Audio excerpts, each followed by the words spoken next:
ಅಲ್ಲ, ಮೋಹನ್ ದಾಸ್ ಭಾಯಿ ಅವರ ಹೇಳಿಕೆಯನ್ನು ನಾನು ನೋಡಿದ್ದೀನಿ.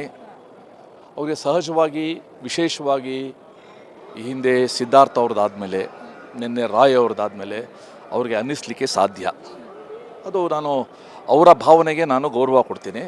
ಆದರೆ ಒಂದು ಇನ್ಕಮ್ ಟ್ಯಾಕ್ಸ್ ಇರಲಿ, ಇ ಡಿ ಇರಲಿ, ಇಲ್ಲದೇ ಇರುವ ತಪ್ಪು ಕಂಡುಹಿಡಿಯೋಕ್ಕೆ ಹೋದರೆ ಅಥವಾ ರಾಜಕೀಯ ಅಸ್ತ್ರವನ್ನು ಉಪಯೋಗಿಸಿದ್ರೆ ಅದು ತಪ್ಪು. ಆದರೆ ಇಲ್ಲಿ ಪಿ ಸಿ ರಾಯ್ ಕೇಸಲ್ಲಿ ಈ ಹಿಂದೆ ಡಿಸೆಂಬರಲ್ಲಿ ರೈಡ್ ಆದಾಗ ಅವ್ರಿಗೇನೋ ಸಿಕ್ಕಿದೆ ಮಾಹಿತಿ, ಆ ಆಧಾರದ ಮೇಲೆ ಕ್ವಶನ್ ಕೇಳಕ್ಕೆ ಬಂದರು.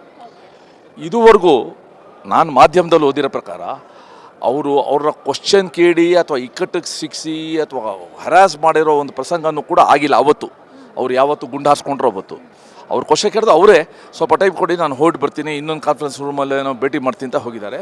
ಸೊ ಮೋಹನ್ ದಾಸ್ ಪೈ ಅವರ ಭಾವನೆಗಳನ್ನ ನಾನು ಅರ್ಥ ಮಾಡ್ಕೊಳ್ತೀನಿ. ಆದರೆ ಒಂದು ಸ್ಪಷ್ಟಪಡಿಸ್ತೀನಿ, ಕೇಂದ್ರ ಸರ್ಕಾರ ಅಥವಾ ಯಾವುದೇ ಸರ್ಕಾರ ಇ ಡಿನ ಮತ್ತು ಐ ಟಿನ ಅಥವಾ ಯಾವುದೇ ಕೇಂದ್ರ ಏಜೆನ್ಸಿಗಳಿದೆ ಅದನ್ನು ರಾಜಕೀಯ ಕಾರಣಕ್ಕೋಸ್ಕರ ಅಥವಾ ಇನ್ಯಾವುದೋ ಕಾರಣ ದುರುಪಯೋಗ ಪಡಿಸ್ಕೊಳ್ಳೋದಿಲ್ಲ. ಯಾರಾದರೂ ತಪ್ಪು ಮಾಡಿದರೆ ಅಥವಾ ಯಾವುದಾದ್ರು ಪ್ರಸಂಗಗಳು ಕಂಡು ಬಂದರೆ ಅದನ್ನು ಕಾನೂನಾತ್ಮಕ ಅವರು ಕ್ರಮ ತಗೊಳ್ತಾರೆ.